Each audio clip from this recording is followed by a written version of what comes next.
Hi everyone, welcome back to this channel. So today is the video 1 of crash course on Gat-B. Today we are starting from recombinant DNA technology, and in this series essentially we'll be covering all the topics in Gat-B syllabus.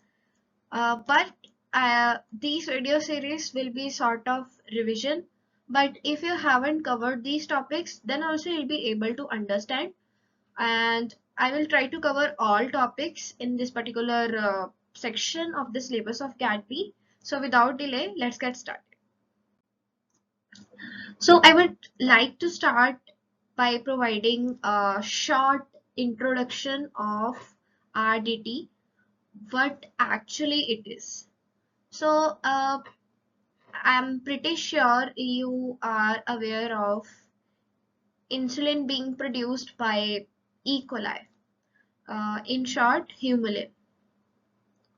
So how it has been made for the past years, essentially they have taken the insulin producing gene from humans and somehow they have incorporated this gene into E. coli's plasmid, and this plasmid is again transferred into E. coli cells, and when the E. coli cells multiply, this plasmid also multiply.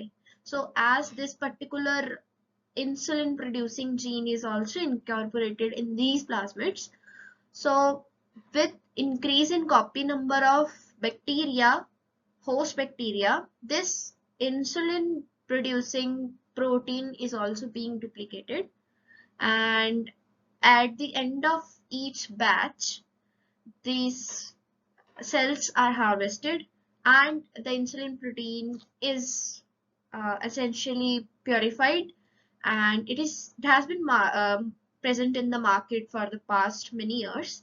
So yeah, so before it, the insulin was used to derive from pigs. So they used to slaughter pigs and then pig insulin was given to the patients of diabetes. But with the help of this recombinant DNA technology, it has been possible that we need not to slaughter animals, but we are getting human like human-like insulin from bacteria itself. This was possible because of recombinant DNA technology. So yeah, this is actually a very great technique. So this slide essentially shows gene cloning. So this is just a brief introduction. Let's say there is a particular gene of interest. So in this case, it was insulin. So it can be anything like a steroidal, or I mean any statin, or any kind of protein, right? So let's say this is my gene of interest. After transcription, it is giving some RNA, and once the translation of that particular mRNA takes place, then we got our protein of interest, right? So what we have done essentially is we have digest this is plasmid, by the way.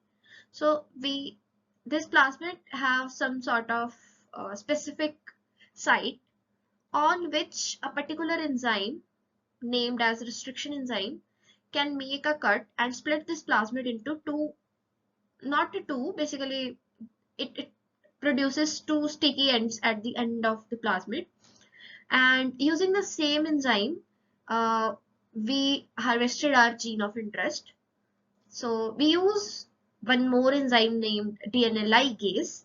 So with the help of this ligase, the gene of interest ligase is ligated with this plasmid and our recombinant plasmid is ready. After this, we transfer this plasmid to bacterial cell. We grow the bacterial cell and harvest our protein of interest. This is a simplistic explanation of gene cloning. Okay, I hope you are being interested into this field. So let's move on to the other topics.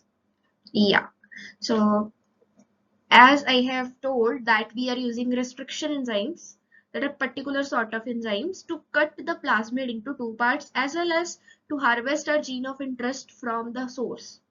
So let's first talk about what actually a restriction enzyme is. So as the name suggests, restriction, I mean there is some sort of restriction. What that restriction actually is, let's talk about.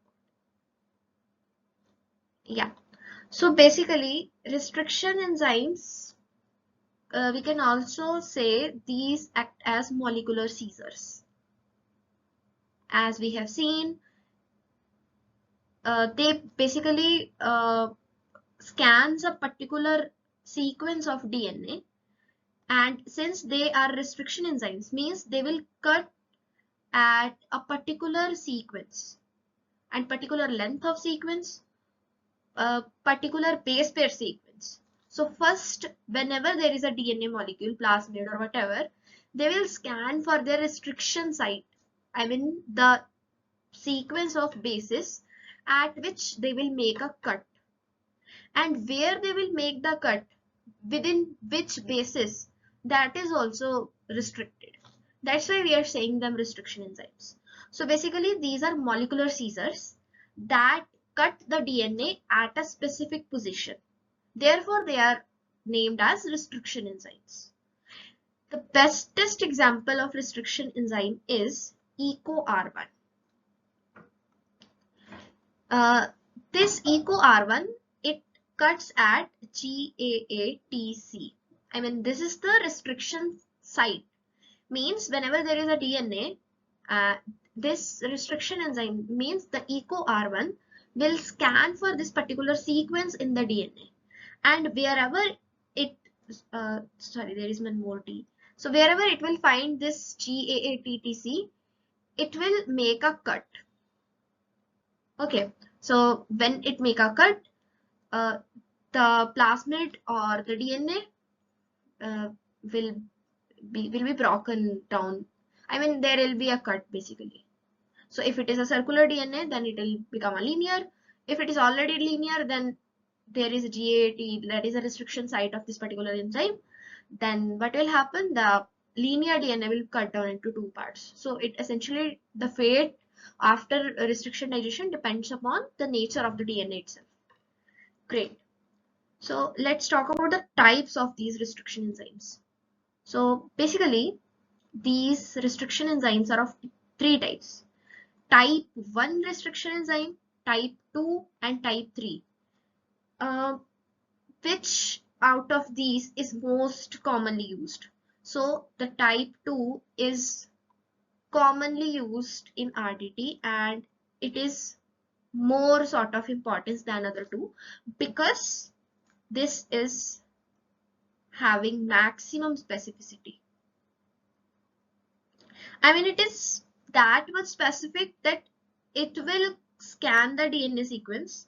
There will be a specific palindromic recognition site, and it will cut between particular bases only. Specific. This is very specific. Therefore, we are using it in RDT. And this type 1 restriction enzyme, it will cut away from, this is let's say this is the recognition site of this particular type 1 restriction enzyme. So it won't cut here. It will cut like 100 base pairs away from it. I mean it cuts away, not at the site exactly. And this, for this, it will also not cut at the site but nearby site, maybe 20 base pairs, 24 base pairs, it depends.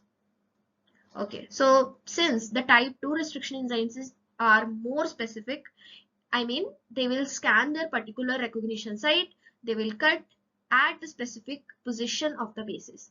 Therefore, we are using type 2 restriction enzymes in our experiments, and they are most useful in terms of recombinant DNA technology. Okay, let's quickly discuss about the other enzymes that are used in RDT apart from restriction enzymes.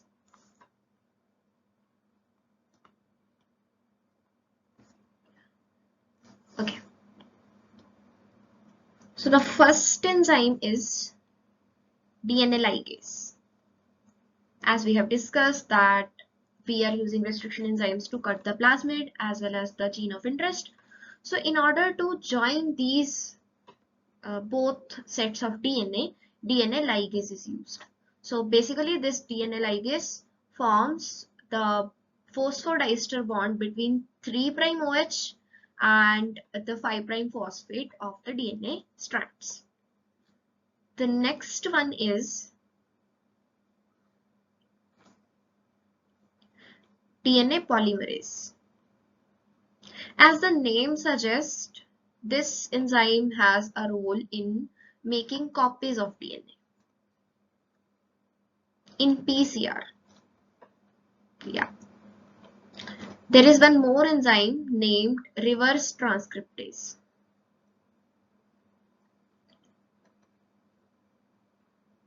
What this enzyme does is, if there is a strand of RNA, this reverse transcriptase enzyme is basically RNA dependent DNA polymerase. Means it will take the RNA template as a reference and it will generate cDNA, that is the complementary DNA, after using mRNA or any sort of RNA as a template. Okay. There is one more enzyme. Let me write on the another page. The next enzyme is alkaline phosphate.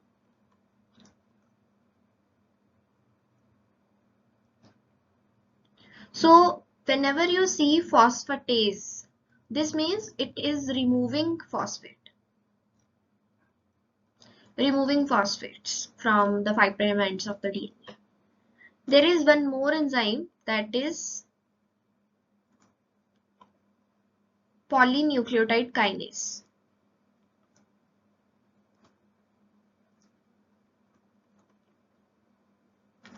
So what this enzyme is doing, this enzyme has a reverse function to alkaline phosphatase. Alkaline phosphatase removes phosphate from 5' end or like 3' end, but this polynucleotide kinase adds on the phosphate as 5' end or at the 3' end. So these two enzymes are like very useful in RDT. We'll see in the next next part of this video how we are using these enzymes. Okay, now let's move on to the next important thing, that is the vector. Vector is also termed as vehicle. This sort of vector, this is acting as a medium to transfer a gene of interest to the host. For example, in case of insulin example, we are having bacterial plasmid, we are ligating our gene of interest to that particular plasmid, and that plasmid is sort of transferring our gene of interest to host bacteria. So this vector essentially is important in RDT. So why can't we just add our DNA of interest to bacterial cell? Because vector is part of host bacteria. So if we'll just simply add DNA, that will be discarded by the host. But after inculcating our gene of interest with the vector, we are sort of fooling the host. Like bacteria will consider this plasmid as its own DNA. Therefore, it won't be discarded, and it serves our purpose. Okay, so basically vector, it is a medium to transfer our foreign DNA to the host cell. So there are many types of vectors. Let's discuss them one by one. So the first one is plasmid, as we have already discussed. These are small circular double-stranded DNAs. These are mostly found in bacteria, and these have mainly three parts. First is origin of replication, from where the replication of this particular plasmid starts, and MCS, that is the multiple cloning site, which means the restriction site. This is similar to the restriction site, where the particular restriction enzyme have their specific site. So this MCS will be recognized by the recognition enzymes, that is restriction enzymes, and they will create a cut in this MCS, and then accordingly we can, our gene of interest will be ligated into it. The next thing is antibiotic resistance genes. These genes help in the selection of the host which have recombinant plasmid and which don't. Okay. The next is bacteriophages.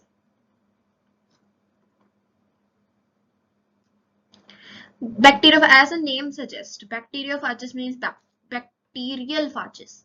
Means these are the viruses that infect bacteria. So yeah, we are using these viruses as vectors. Why we are using these bacteriophages, the lambda phage and all, because this plasmid carries a small portion of small gene of interest, but these bacteriophages, they can carry up to 20 kb of our insert size. Insert size means our gene of interest. In our insulin example, the insulin was our gene of interest, means insulin was our insert protein. Yeah. The next one is the TA plasmid. This is also a bacterial plasmid, but this is mostly used in terms of plants. Actinobacterium tumefaciens is the natural host of this plasmid. This causes some sort of tumor in plants, but we have deleted the tumor inducing genes in this plasmid, and we are using this TA plasmid in the genetic engineering of plants. Yeah. This plasmid only was used in preparation of BT, cotton. Yeah. So we have other vectors also, that is YAC, yeast artificial chromosome. This carry a very large insert up to 1 MP.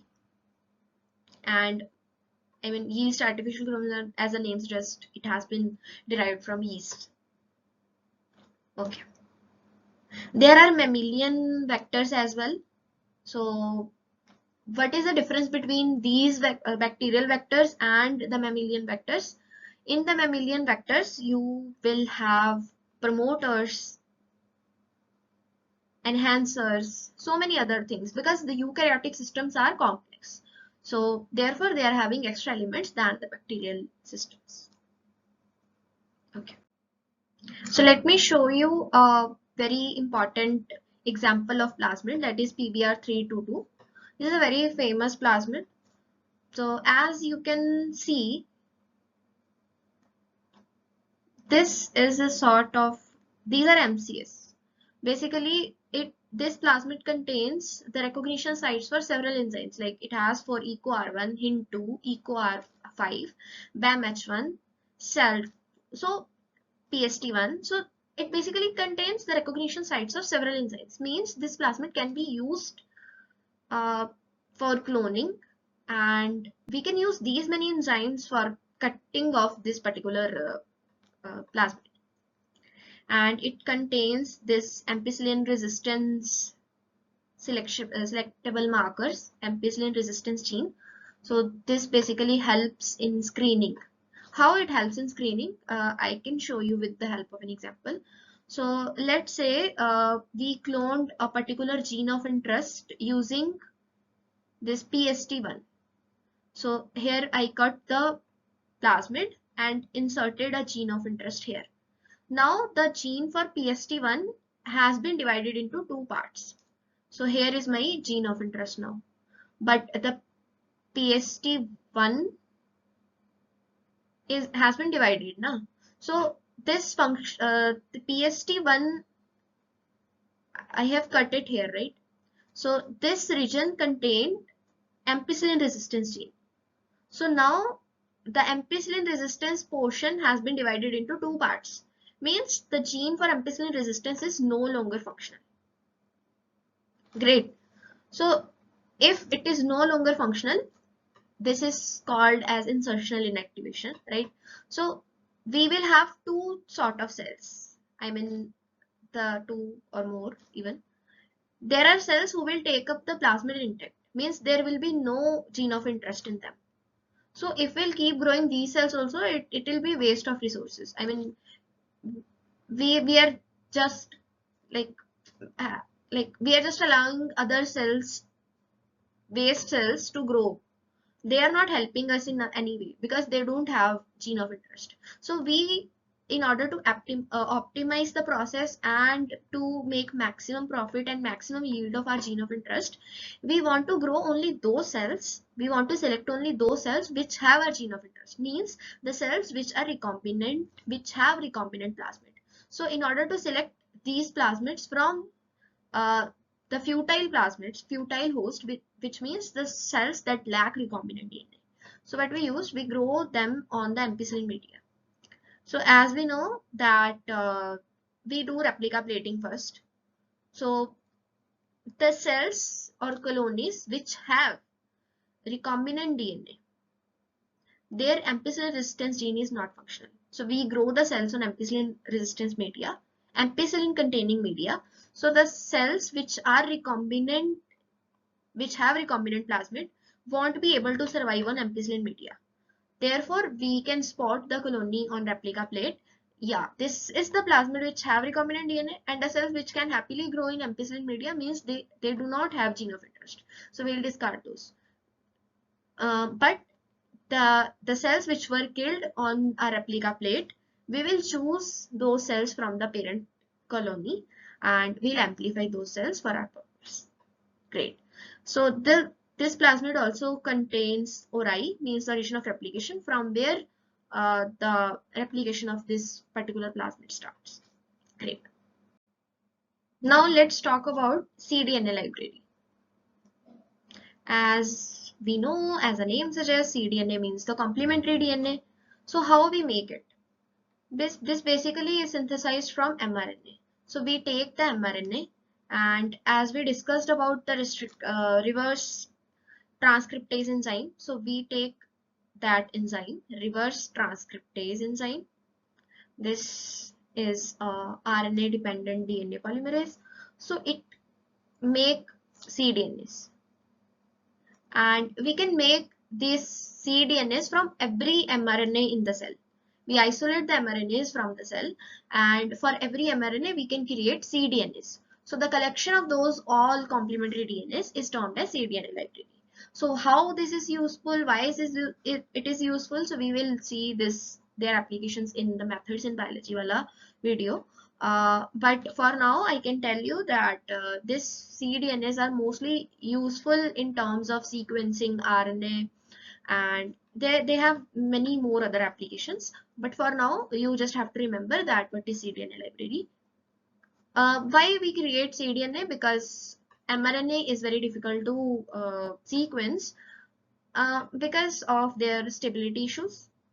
And the second thing is, why can't we directly isolate DNA from cell? Why to isolate mRNA first and then create cDNA? Because the eukaryotic DNA also have introns in them. So there is no point of, sequencing introns. We can, but sequencing mRNA, is more useful in terms of getting the functional activity of the cell as compared to DNA. Yeah.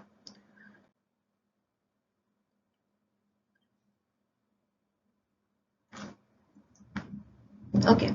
Let me tell you about, as we have discussed, that we can make a recombinant plasmid or recombinant vector by adding a gene of interest to the particular vector. We can ligate that. But let's talk about how we isolate the gene, how we clone, and how we make it to express in the cells. So let's talk about gene isolation now.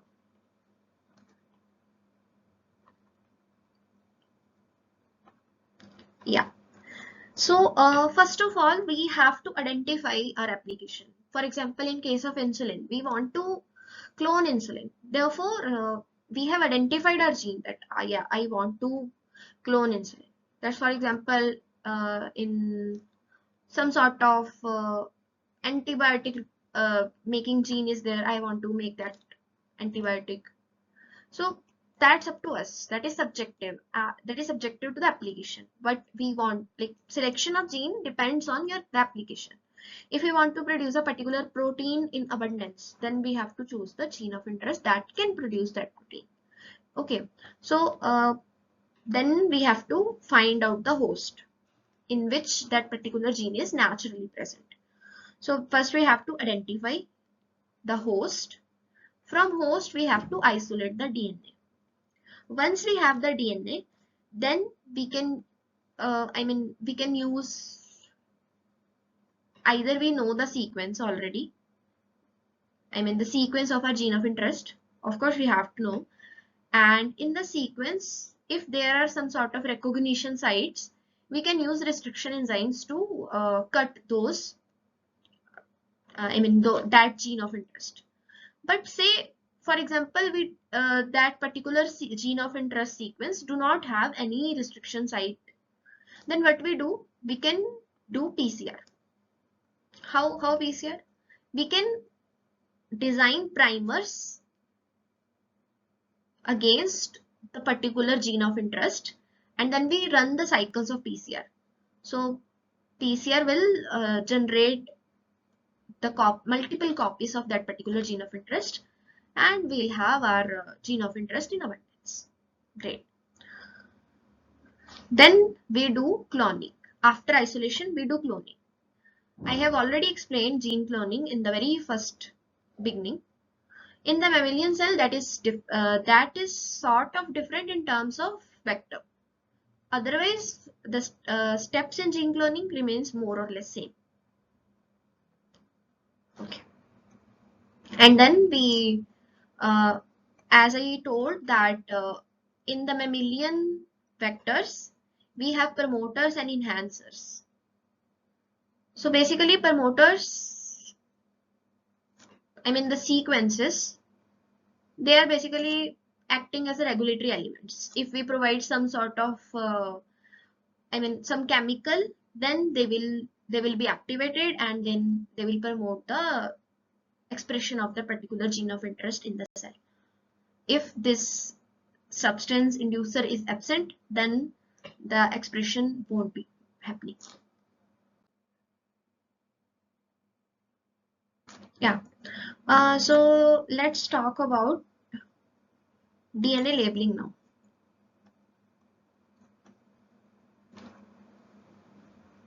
As the name suggests, we are just marking DNA. Some way that we are able to visualize it in a particular cell or in a sample or anywhere. Great.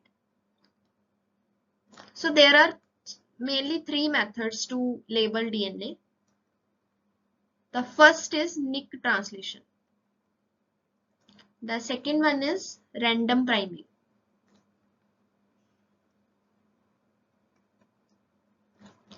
And the third one is end labeling.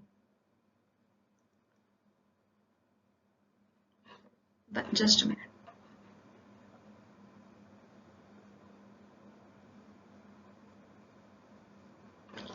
So let's discuss about nick translation first. So what happens in nick translation? Nick means a cut, a small cut. But the difference between nick and cut is the DNA is double-stranded, right? So if there is cut in both of the strands, then we'll call it as a cut. But if it is in a single strand, then it is nick. Great. So what happens in nick translation is we use DNase. DNase 1 is an enzyme that creates a nick in the DNA. So we create a nick, and then we can use a particular, there is an enzyme named DNA pol 1. So we use DNA pol 1 to insert some particular sequences in the DNA, and then we will use these sequence, we will use the probe against this sequence because the sequence is known, right? So we will use the probe against this, and the probe will have some sort of chemiluminescence or radioactivity or some sort of signal that can be detected. Great. Now let's talk about the random priming. What happens in random priming?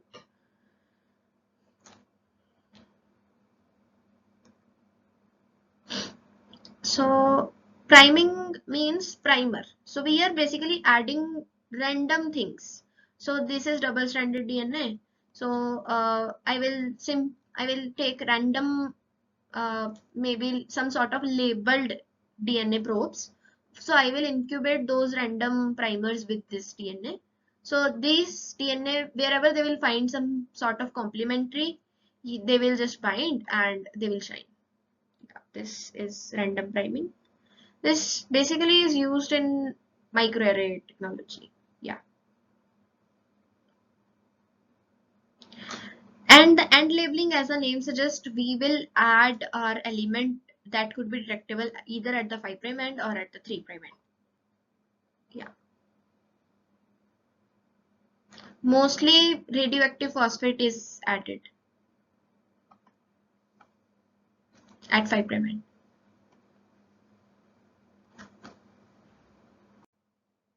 Now let's talk about DNA sequencing.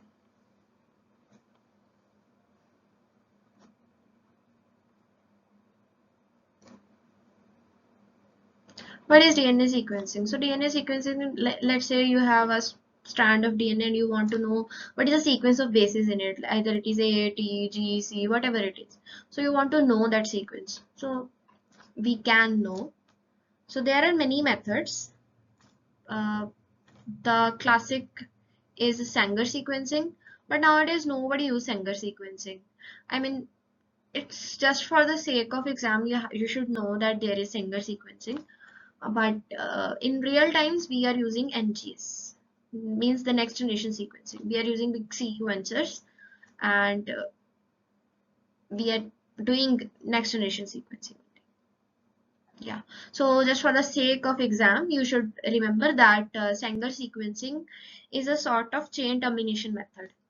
It means it add double, I mean dideoxy nucleotides, and whenever there is dideoxy, the next phosphodiester bond couldn't be formed and the chain terminates. That's it. You just have to remember it. So this slide sort of shows you the chain termination method of sequencing. So we are essentially labeling our dideoxy bases with different fluorophores, A, T, G, C, as you can see in different colors, red, green, yellow, and blue. What we are doing essentially is letting them replicate. I mean, single stranded, and wherever they will find complementarity, they will just bind, right? So whenever there will, and we are providing normal nucleotides as well. So wherever this DD is joined, the termination of replication will happen. So we will have the fragments of different lengths. So based on the length, we will sort them either on a gel or like some sort of way. And when there is like yellow signal, we know that we have labeled this particular nucleotide with this signal, so we will mark it as that base. And then similarly, we can get the sequence of the whole DNA. Great. So this slide essentially shows the simplistic process of PCR. So what happens at PCR is there is a like strand of DNA. We are keeping this at a very high temperature, that in between the range of 94 to 98. Then the strands will be converted into like single strands. We call this step as denaturation. And then the like primers will be added. This process is called annealing. And after annealing, the extension process will happen. I mean, the replication of these strands from the primer will happen. And then again the cycle of denaturation, then these strands will be like broken down into two parts, like single strands. And then in multiple cycles, we'll have, at the end of the cycles, we'll have a billion or million copies of our gene of interest. Then the next thing I would like to discuss is just a minute. Yeah, blotting.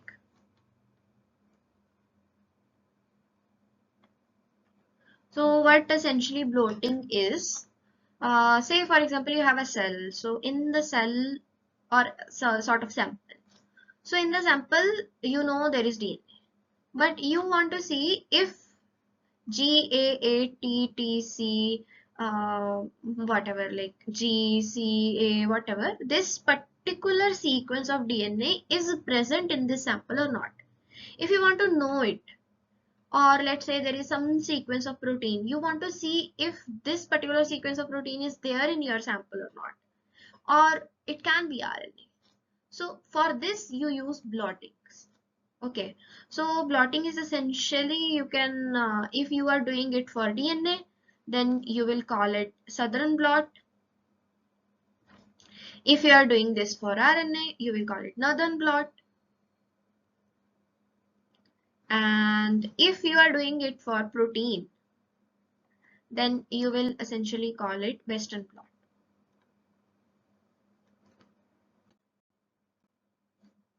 This schematic shows how sort of this is showing northern blot.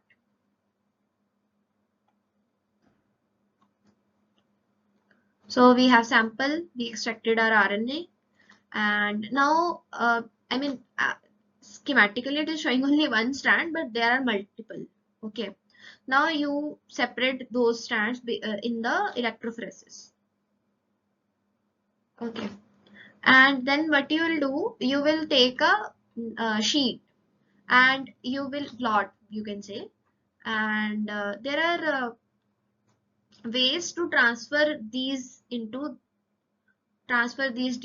or these are RNAs, right? So transfer these RNAs to this particular membrane.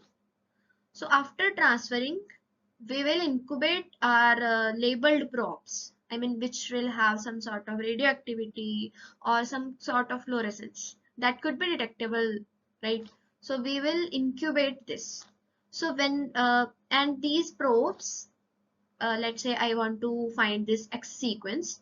So these probes will be complementary to this particular X sequence, right? So wherever this X dash sequence, that is the probe, will find complementarity, it will go and bind. So wherever they will bind, it could be shown as a signal. So if the signal is present, uh, it will indicate that our gene of interest sequence is present in the sample. If not, then you will have a negative result, means the sequence you are looking for in the sample, it's absent. So this slide essentially shows the same thing, that is the gene cloning. You have a vector, you cut the vector using restriction enzymes. Similarly, you have cloned your gene of interest either with the help of restriction enzymes or with the help of PCR. Now you are essentially ligating using ligase, and your recombinant plasmid or the recombinant DNA is prepared. Now you have to transfer it to the host cell. Now we will discuss about the transfer methods.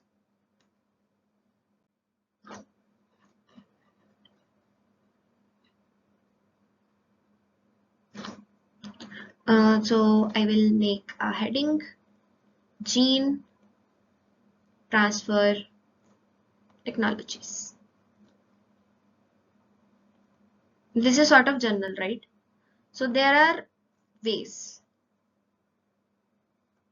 For example, there are physical ways, physical methods, there are chemical methods, and there are biological methods.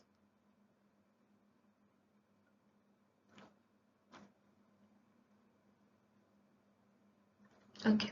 So what comes under physical methods? Electroporation.